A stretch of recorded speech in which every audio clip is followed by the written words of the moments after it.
Bonjour à tous et bienvenue dans Rencontre d'entrepreneurs. Cette semaine, rencontre avec Laetitia Fly-Sainte-Marie.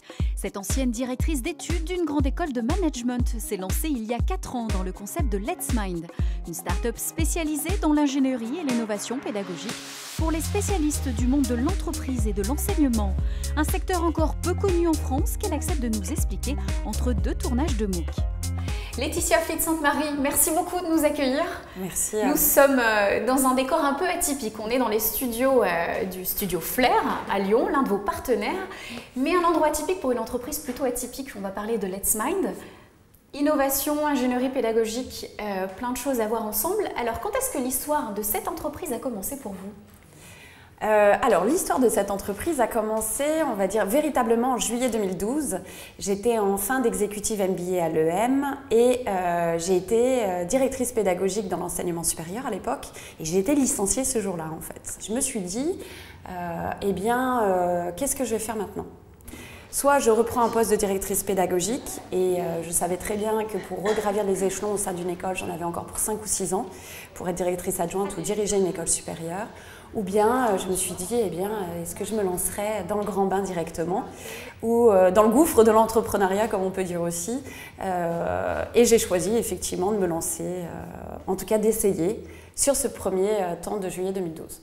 Alors, vous étiez dans un contexte favorable à la création d'entreprises venant de Lyon, l'école de management, également spécialisée dans votre secteur. Mais concrètement, comment ça s'est passé ? À quelle porte vous avez été tapé pour pouvoir monter à bien mener le projet Let's Mind ? Alors, j'étais beaucoup accompagnée en fait à cette époque et par les différents clubs effectivement de M Lyon, comme le club des créateurs repreneurs, qui avait un programme spécifique ou l'incubateur. Mais au-delà en fait, dès qu'on a su que j'étais plutôt libre en termes professionnels, des clients se sont proposés directement et m'ont proposé une première mission et 2 missions, 3 missions. Et ça a commencé comme ça. Donc je voulais pas vraiment créer à la base en fait. Je savais pas trop, donc je me suis mis en portage. Salarial, enfin portage entrepreneurial puisque ça existe et j'ai commencé à regarder s'il y avait un business en fait. J'ai appris en marchant vraiment dans cette création d'entreprise. J'ai commencé petit à petit à voir quel serait mon marché, etc.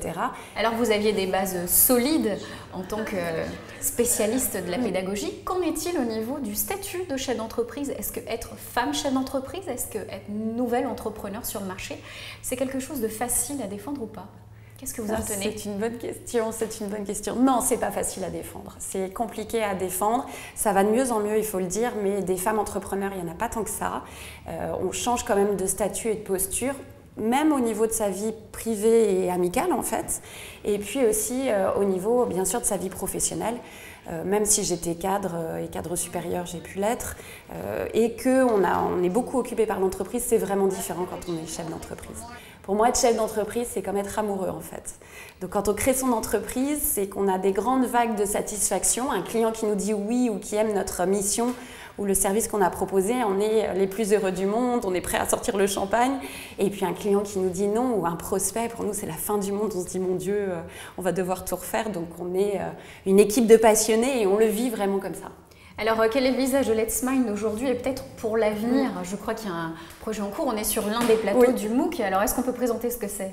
Alors, effectivement, on a créé un MOOC. Donc, un MOOC, c'est Massive Open Online Course. C'est une formation gratuite, accessible et ouverte à tous sur Internet et qui est dédiée à l'insertion professionnelle. Celui-ci s'appelle « 7 semaines pour trouver le job de mes rêves ».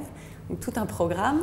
Il a été ouvert pour sa première saison du 20 octobre au 31 janvier. On l'a clôturé hier. On avait 12 200 inscrits quand on l'a clôturé. Donc une belle réussite en France et à l'étranger, puisqu'on a des inscrits aussi un peu partout. Et c'est un produit qui est très innovant de ce point de vue-là. Et on n'a pas arrêté l'aventure ici, puisqu'effectivement on est accompagné par nos partenaires, dont Flair qui nous aide et qui s'occupe de toute la prise en charge des studios, du montage, du tournage et de l'animation digitale et de la charte graphique. Et on a poursuivi cette aventure avec Catherine Closade, que j'ai rencontrée en MBA, spécialiste de l'économie circulaire. Et ensemble, on a vu qu'il y avait des besoins. Donc on a créé une filiale de nos 2 entreprises qui s'appelle Circular Evolution en août dernier et qui est spécialisée dans la formation sur mesure, également en économie circulaire. Donc un prochain MOOC sort, là en mars, sur aussi un thème très tendance, l'économie circulaire. Donc Let's Mind est sur de bonnes voies, si c'est à refaire. Si c'était à refaire. Eh bien, pour l'instant, je ne changerai rien. On a été beaucoup accompagnés. On a encore besoin de l'être. Je pense que l'accompagnement est quelque chose de très important pour pouvoir prendre du recul et se remettre en question sur nos business models ou sur la façon de voir les choses. Sinon, on est un peu toujours dans ce qu'on souhaite faire. Non, je continue à grandir. On apprend en marchant, donc des fois on trébuche, des fois on tombe complètement, puis on se relève et on continue. On a une belle équipe. On est vraiment ravis pour l'instant de poursuivre ce parcours tel que. Merci d'avoir pris le temps pour nous et très bonne continuation à toute l'équipe. Merci beaucoup.